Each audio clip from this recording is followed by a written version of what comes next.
Halo, assalamualaikum semuanya.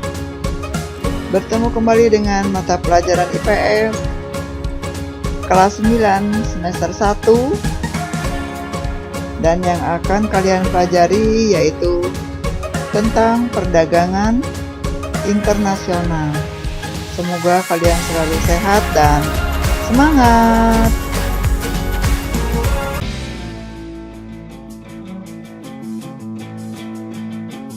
Poin-poin yang akan kalian pelajari pada materi tentang perdagangan internasional yaitu yang pertama tentang pengertian dari perdagangan internasional. Kemudian tentang valuta asing, kurs valuta asing,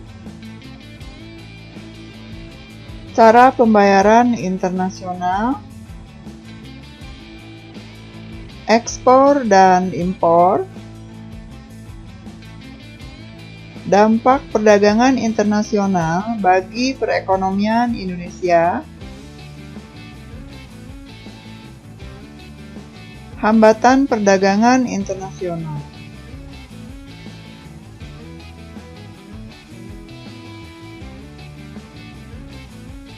Pengertian dari perdagangan internasional yaitu sebagai hubungan tukar-menukar barang atau jasa yang saling menguntungkan antara suatu negara dengan negara lainnya.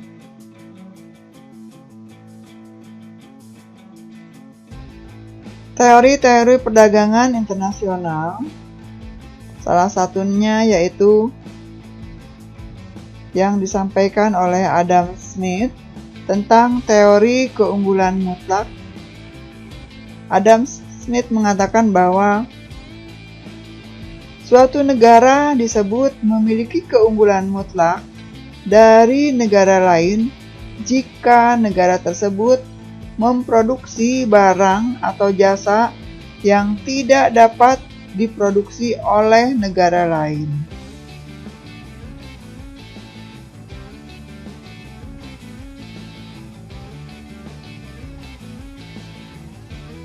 Teori keunggulan komparatif yang disampaikan oleh David Ricardo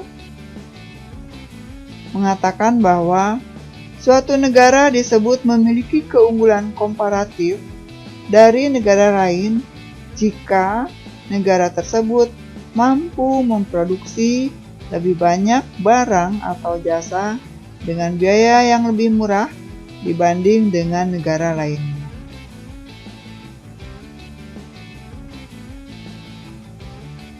Faktor-faktor penyebab timbulnya perdagangan internasional.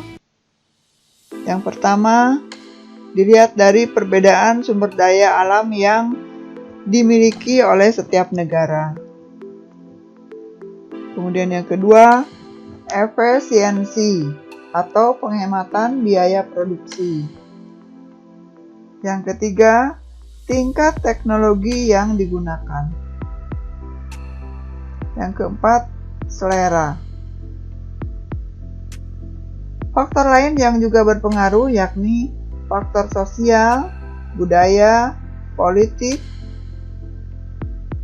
pertahanan keamanan atau HANKAM.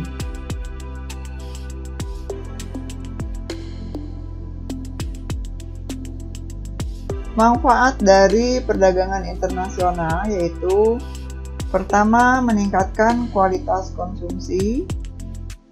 Kedua, mendatangkan devisa bagi negara. Tiga, membuka kesempatan kerja. Empat, menstabilkan harga-harga.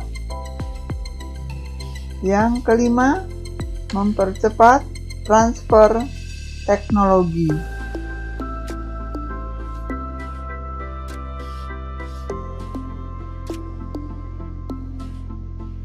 B yaitu valuta asing. Pengertian dari valuta asing yaitu mata uang asing yang dipakai sebagai alat pembayaran luar negeri, disebut juga valuta asing.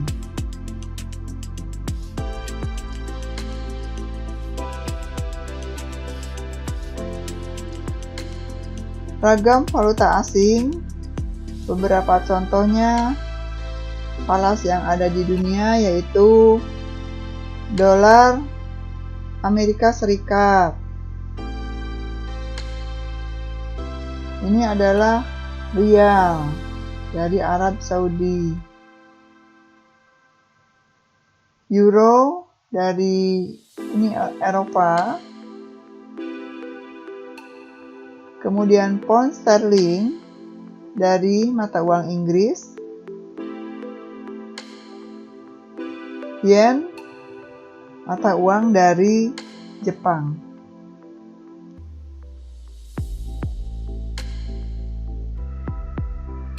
Kurs valuta asing.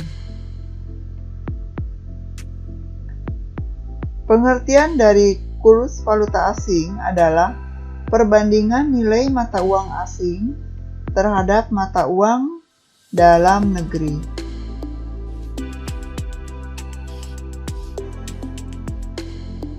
Macam-macam kurs. Yang pertama yaitu kurs beli. Kurs beli adalah kurs yang diberlakukan oleh bank apabila bank membeli mata uang asing. Kurs jual adalah kurs yang diberlakukan oleh bank apabila bank menjual mata uang asing. Jadi bedanya kalau kurs beli bila bank membeli mata uang asing, dan kurs jual bila suatu bank menjual mata uang asing. C. Kurs tengah, yaitu kurs rata-rata antara kurs beli dan kurs jual. Cara pembayaran internasional, yaitu melalui devisa. Devisa adalah semua barang yang dapat digunakan sebagai alat pembayaran internasional dan dapat diterima di dunia internasional.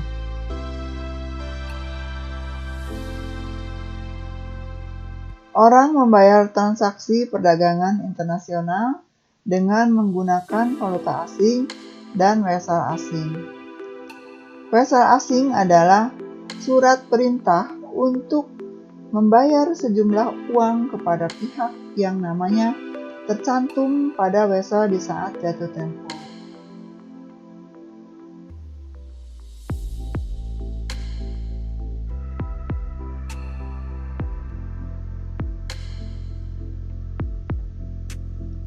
Bentuk wesel asing. Yang pertama, Commercial Bill of Exchange. Ini merupakan wesel yang mewajibkan bagi yang menandatanganinya untuk membayar sejumlah uang yang tertera pada wesel. Commercial Bill of Exchange yaitu dilihat dari berdasarkan dokumen pengiriman barang, kemudian dilihat dari clean draft dan documentary draft.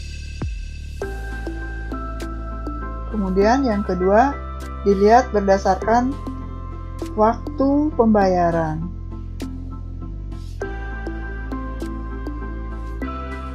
Yaitu size draft, arrival draft, dan date draft.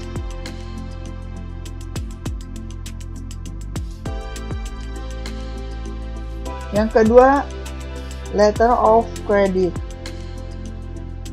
Letter of credit merupakan suatu surat yang ditandatangani oleh bank yang menyetujui akan membayar wesel yang akan ditarik oleh eksportir.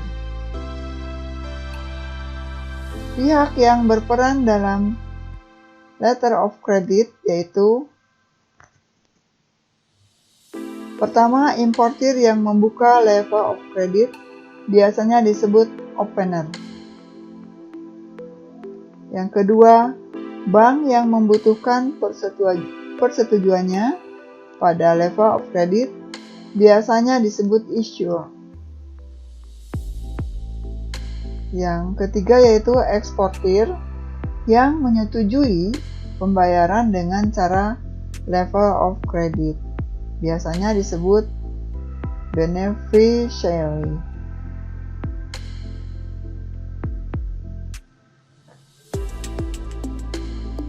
Devisa berfungsi sebagai A. Alat pembayaran, alat tukar, penimbun, dan pengukur kekayaan. B. Sebagai cadangan moneter. Devisa dibagi dalam devisa umum, yaitu digunakan dalam transaksi perdagangan internasional. Selanjutnya, devisa kredit digunakan dalam kegiatan pinjam-meminjam antar negara.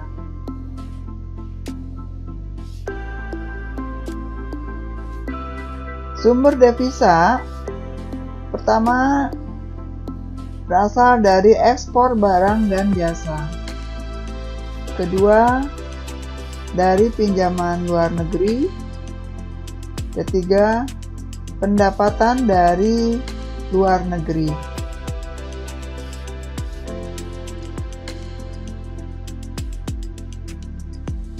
E yaitu ekspor dan impor.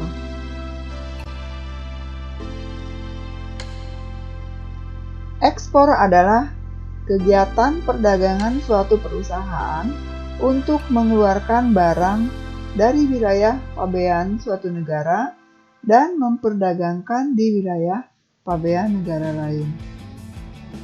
Negara yang menjual barang dan jasa ke negara lain disebut negara pengekspor.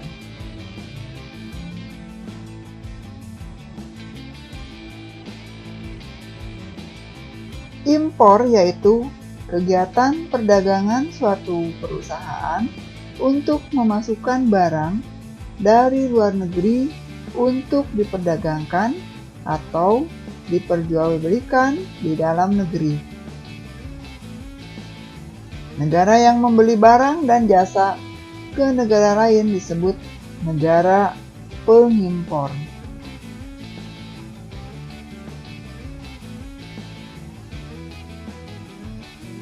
F. Dampak perdagangan internasional bagi perekonomian Indonesia. Dilihat dari dampak positif, yaitu pertama, terpenuhinya kebutuhan akan berbagai macam barang dan jasa. Yang kedua, penduduk di negara yang bersangkutan dapat memperoleh barang dan jasa dengan mudah dan murah sebagai akibat dari adanya efisiensi dan spesialisasi. Yang ketiga, devisa negara menjadi meningkat. Yang keempat, terbukanya kesempatan kerja. Kelima, terciptanya persahabatan dan kerjasama antar negara di berbagai bidang. Yang keenam yaitu terdorongnya kegiatan ekonomi dalam negeri.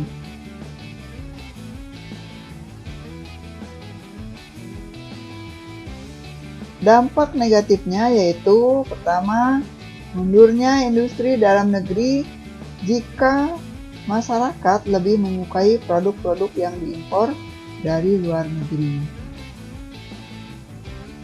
Kemudian yang kedua, munculnya ketergantungan terhadap negara-negara maju sebagai faktor-faktor produksi. G.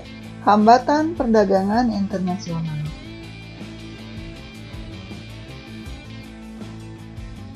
Pertama yaitu kuota. Kebijakan untuk membatasi jumlah ekspor dan impor dari suatu negara tertentu. Yang kedua, larangan impor. Kebijakan untuk melakukan impor untuk produk-produk tertentu. Yang ketiga, tarif. Kebijakan penetapan pajak atas barang ekspor dan impor.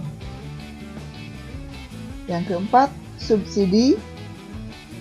Kebijakan untuk memberikan bantuan kepada produsen dalam negeri agar mereka tetap tertarik untuk memproduksi komoditas tertentu. Kelima, embargo ekonomi, yaitu kebijakan untuk tidak berhubungan dengan suatu negara dalam bidang ekonomi, khususnya perdagangan internasional. Itu adalah hambatan dari perdagangan internasional.